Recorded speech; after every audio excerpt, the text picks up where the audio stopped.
потомственные виноградари. Это дети бывших кочевников, которые только из сказок и песен слышали, что есть на свете виноград.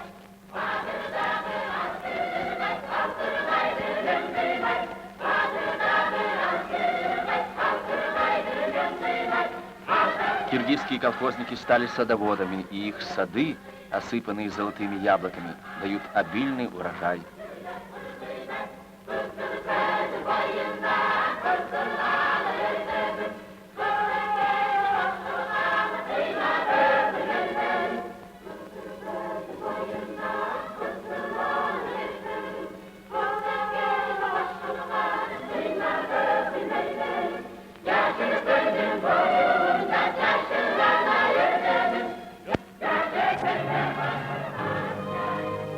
Когда раскрывается хлопок, будто снегом покрываются поля Киргизии. За годы советской власти посевы хлопка в республике увеличились в 24 раза. К концу пятилетки эти бунты будут как снежные вершины.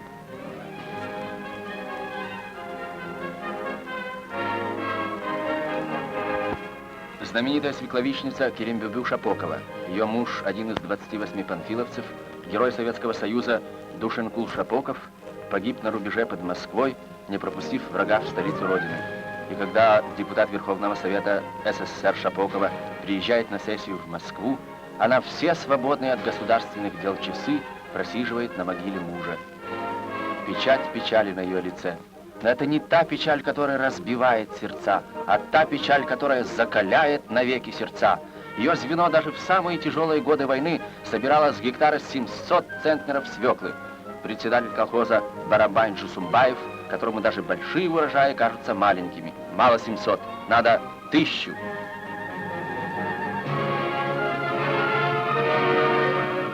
$1040 центнеров. Больше всех в Советском Союзе дает колхозница Сураканка Иназарова. На ее груди ордена и большая золотая медаль Всесоюзной сельскохозяйственной выставки, которыми Родина наградила ее за рекорды на колхозных полях.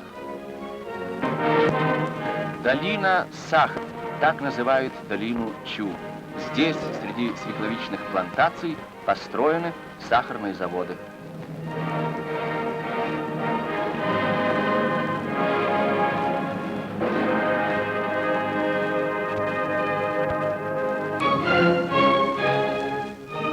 Это новая сталинская пятилетка. Воду полям. В 1950 году Киргизия, в прошлом не знавшая земледелия, засеет 1 102 000 гектаров.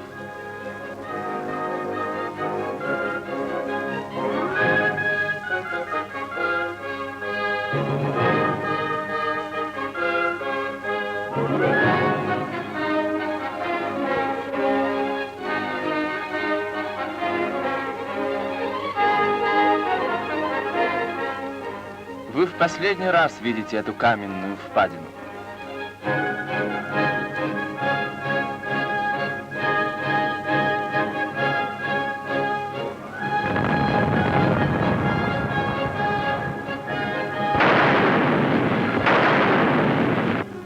Слышите взрывы? Это строят Артатакойское водохранилище, крупнейшее ирригационное сооружение республики. Здесь, на пути реки Чу, станет плотина высотой в 15-этажное здание, и появится в горах новое Киргизское озеро длиной в 24 километра, которое вместит 600 миллионов кубометров воды. Отсюда вода пойдет в Большой Чуйский канал и оросит 80 000 гектаров мертвой земли, ныне поросшей полынью и верблюжьей колючкой. У воды появятся новые селения, крестьяне войдут в новые дома, в новую школу войдет учитель, расцветут вишневые и яблоневые сады, появятся золотые бахчи, засияет на солнце гроздья киргизского винограда.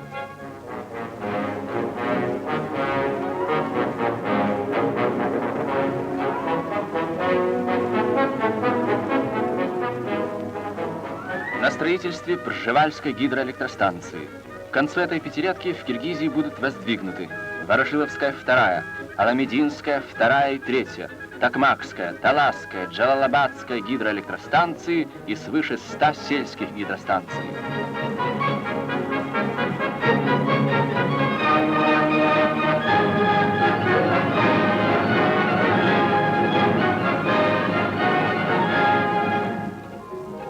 как восход солнца разольется электрический свет по хребтам и долинам горной республики.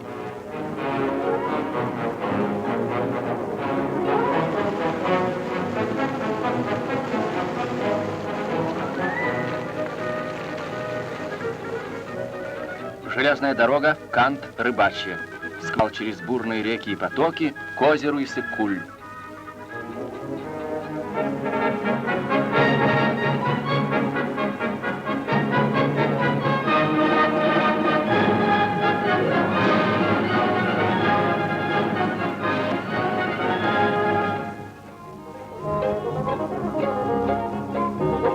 Укладываются последние километры.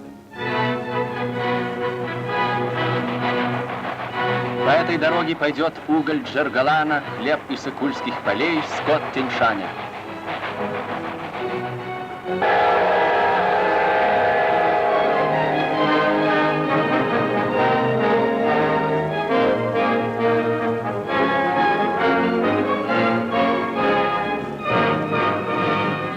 Геологи в походе.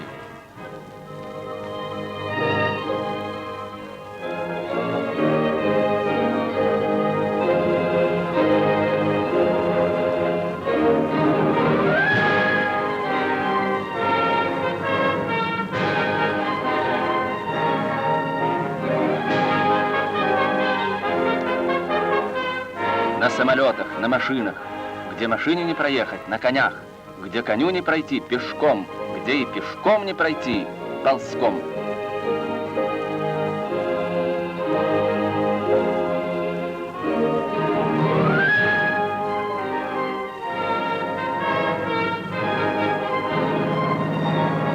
Эта новая пятилетка стучится в каменную грудь Тянь-Шаня.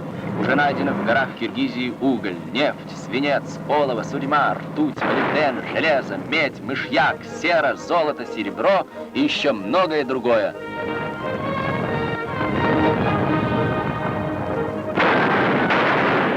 Там, где царила полудикость и самая настоящая дикость, идут хозяева земли, большевики, идут строить новую жизнь. Воины Сталина, герои Сталинграда и Днепра. В одном строю с сынами всех народов Советского Союза они форсировали Днепр и Одер, освобождали Варшаву и Прагу и водрузили знамя нашей победы над Берлином. Вместе с сынами народов всех 16 республик они претворяют в жизнь сталинский план новой пятилетки. Мы помним слова великого Сталина. Пока эта дружба существует, народы нашей страны будут свободны и непобедимы. Да здравствует великий и могучий, несокрушимый и вечный Союз Советских Социалистических Республик!